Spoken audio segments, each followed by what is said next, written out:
Oke, assalamualaikum. Kita akan pergi undangan pada siang hari ini. Undangan tempat saudara, teman kerabat terdekat di Muara Temesi.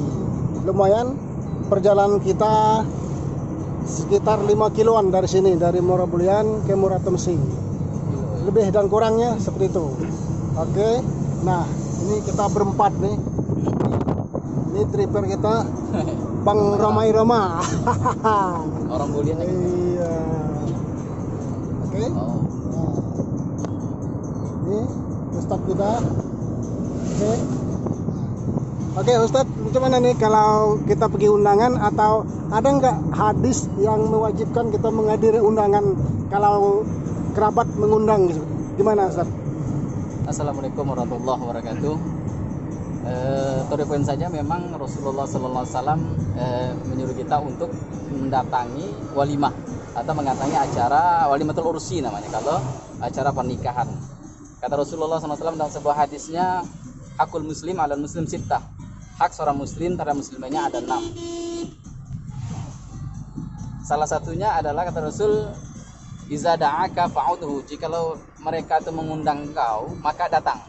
Nah, ini yang menjadi konsekuensi seorang muslim, karena kita sesama muslim itu adalah bersaudara. Makanya salah satu wujud persaudaraan kita adalah mendatangi undangan mereka jikalau mereka mengundang. Bahkan kata Rasul, selama kita dalam perjalanan menuju rumah walimah tadi, kita dalam keadaan fisabilillah. Jikalau ada terjadi sesuatu, insya Allah kita mati syahid, walaupun itu syahidnya syahid dunia, karena syahid itu ada 2, syahid akhirat, syahid dunia.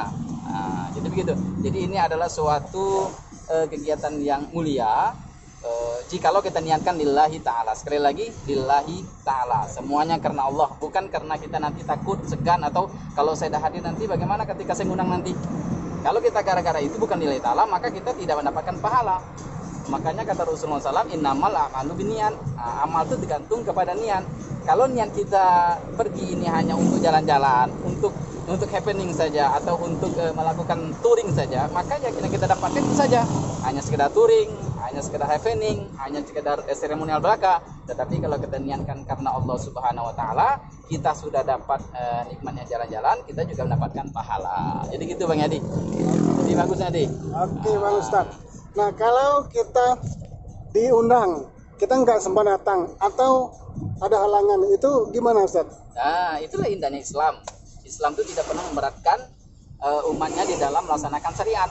Makanya Allah mengatakan Quran, la yukallifullahu nafsan illa usaha. Allah itu tidak memberatkan seseorang kecuali dengan kemampuannya. Makanya di dalam Islam itu ada namanya uzur syar'i. Jikalau kita diundang, kita tidak bisa datang karena uzur syar'i, misalnya sakit atau ada musibah lain atau lain sebagainya, maka kita tidak kena dosa. Tapi jikalau kita tidak ada hal yang merintangi kita tidak datang, itu yang kita kena dosanya. Karena kita tidak, pertama kita tidak menjalankan sunnah Rasulullah, yang kedua kita tidak menyenangkan hati saudara kita. Karena ketika kita datang, mereka senyum, kita pahala.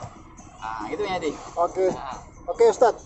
Nah, kita dapat undangan, ya kan, dari saudara kerabat. Ya. Di dalam hadis yang Ustadz bacakan tadi, memenuhi undangan atau tidak memenuhi undangan itu wajib atau sunnah itu? Hadis itu para ulama hadis mengatakan itu wajib. Karena itu hakul muslim alal muslim, hak seorang muslim terhadap muslim lainnya. Nah, itu tapi ingat, konteksnya muslim berbeda dengan non muslim. Okay. Nah, kalau non muslim, makanya dalam Islam itu ada 3 ukhuwah namanya. Namanya ukhuwah watoniyah, ukhuwah islamiyah, ukhuwah basariyah.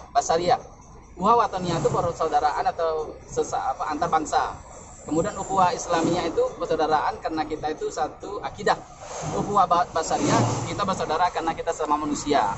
Nah, non muslim ada caranya lagi untuk mengundang mereka. Kita lihat dulu, kalau mereka mengundang misalnya ke gereja dan di situ ada ritual keagamaan, kita tidak boleh datang. Tapi kalau mereka mengundang di rumah mereka dan kita tahu mereka itu tidak mengkonsumsi barang-barang haram, maka kita wajib datang. Karena Allah mengatakan, innallaha la yanhakumul ladzina lam yuqatilukum fid-din wa lam yukhrijukum min diyarikum an tabarruhum wa tuqsitu ilaihim, innallaha yuhibbul muqsitin. Allah itu tidak melarang kalian kepada orang-orang yang tidak membunuh kalian, tidak mengusir kalian dan negeri kalian, untuk berbuat baik kepada mereka dan berlaku adil, karena Allah suka dengan orang-orang yang berlaku adil. Jikalau mendatang undang mereka itu dalam artian keadilan, maka kita wajib datang walaupun itu non muslim, apalagi sama muslim. Oke. Nah, gitu.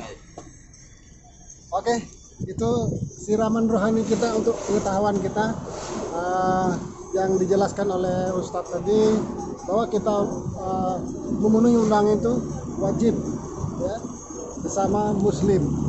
Begitu juga kepada kerabat kita yang non muslim. Catatan. Oke. Ada catatan. Oke, ada tambahan? Nah, dengan catatan sekali lagi di undangnya itu tidak ada kegiatan maksiat. Contohnya minum khamar, atau misalnya joget-joget tanpa menggunakan busana yang syar'i. Maka kalau misalnya di undangnya itu ada pembuat maksiat, maka kita wajib tidak datang. Kenapa? Karena kata Allah, la ta'ata li makhluk fi masyiati rabbik. Tidak boleh taat kepada makhluk kalau dalam hal kemaksiatan kepada Allah. Nah begitu. Itu catatannya. Oke, itu tambahan tadi dari Ustadz kita. Masya Allah ya, kita mendapat pahala mendatangi undangan teman, saudara, kerabat kita, ya, memberi senyum, dan kita dapat senyuman, saling mendoakan, ya, luar biasa sekali.